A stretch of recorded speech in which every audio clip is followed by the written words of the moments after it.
दोस्तों, good evening. और आज हम देखेंगे सिंपल इंटरेस्ट, है ना। क्या देखेंगे? Simple interest. इसको हिंदी में हम कहते हैं साधारण ब्याज। साधारण ब्याज, इसको शॉर्ट में हम कहते हैं SR।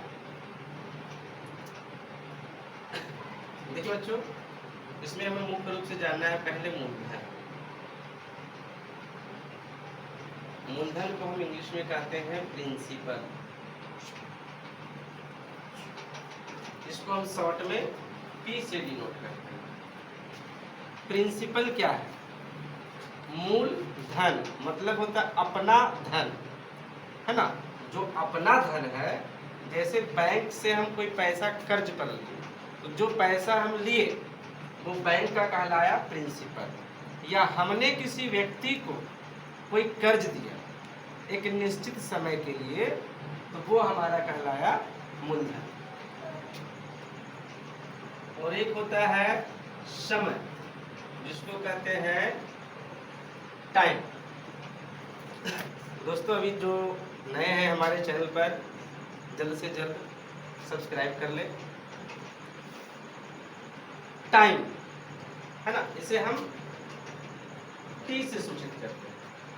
तो जब हम किसी व्यक्ति को कोई रकम देते हैं तो उससे हम कहते हैं कि हम निश्चित समय के लिए आपको दे रहे हैं।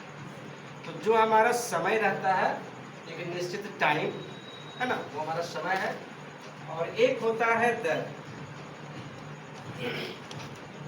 जिसको कहते हैं रेट। इसको हम R से डिनोट करते हैं। इसे हम R से डिनोट करते हैं। ये हमारा रेट क्या है? रेट ऑफ अमाउंट का मतलब होता है कि आप 100 रुपया पे कितना ले रहे हैं, 100 रुपया पर कितना इंटरेस्ट ले रहे हैं। सपोज अगर मान लीजिए बाजार से कोई व्यक्ति कर्ज पर रुपया लेता है, सपोज मान लीजिए कि मैंने कहा 3%, मैंने कहा 3%, तो 3% मंथली मतलब मासिक, 3% मंथली।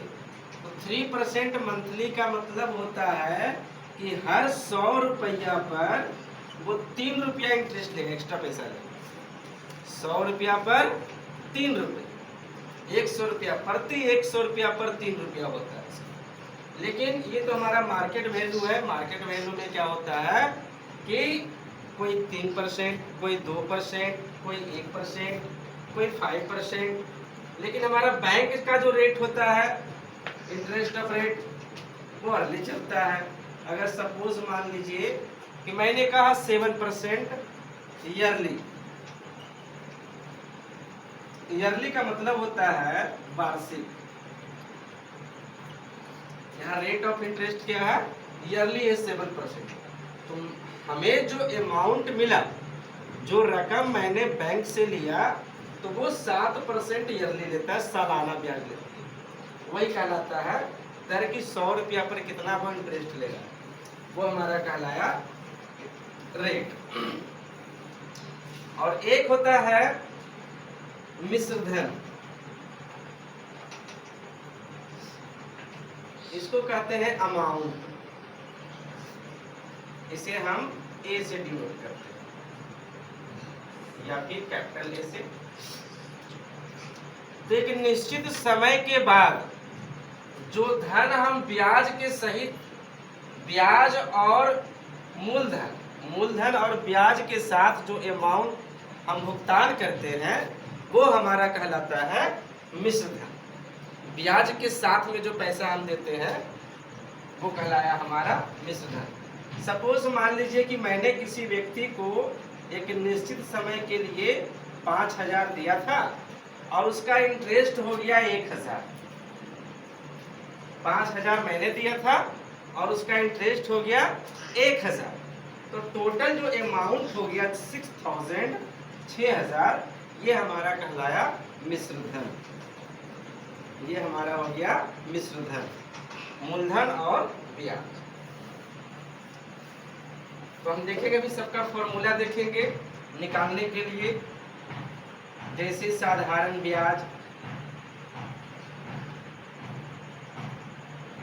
जिसको हम SI कहते हैं, इसका फॉर्मूला लिखेंगे हम P into R into T by 100।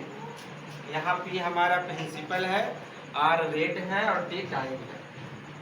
दूसरा है, अगर हमें मूलधन निकालना रहे, मूलधन बराबर होता है ब्याज गुने 100 बटे समय गुने दर। ये हमारा मूलधन निकालने का फॉर्मूला है। अगर आपको समय निकालना रहे, सपोज मान लीजिए मूलधन मालूम है, ब्याज मालूम है और आपको समय निकालना रहे, तो समय निकालने के लिए क्या करेंगे, ब्याज को इंटू करेंगे 100 से और डिवाइड करेंगे मूलधन और दर से, मूलधन गुने दर। ब्याज मूलधन समय, क्या बच गया, दर। दर बराबर क्या हो जाएगा, ब्याज गुने 100 बटे मूलधन गुने समय। ये हमारा दर का फॉर्मूला हो गया। और अगर हमें मिश्रधन निकालना रहे, मिश्रधन बराबर क्या होगा, मिश्रधन बराबर मूलधन प्लस ब्याज। तो दोस्तों, आज के वीडियो में मैं आपको इसका इंट्रोडक्शन मैंने करवाया। अगले वीडियो में हम देखेंगे इसके एग्जांपल्स कि किस तरह से हम इसको सॉल्व करेंगे, इसके संबंधित जो क्वेश्चन होंगे इसके अगले वीडियो में मैं सॉल्व करूंगा। तो दोस्तों, हमारे चैनल को जरूर सब्सक्राइब करें, लाइक करें, फॉलो करें। Thank you.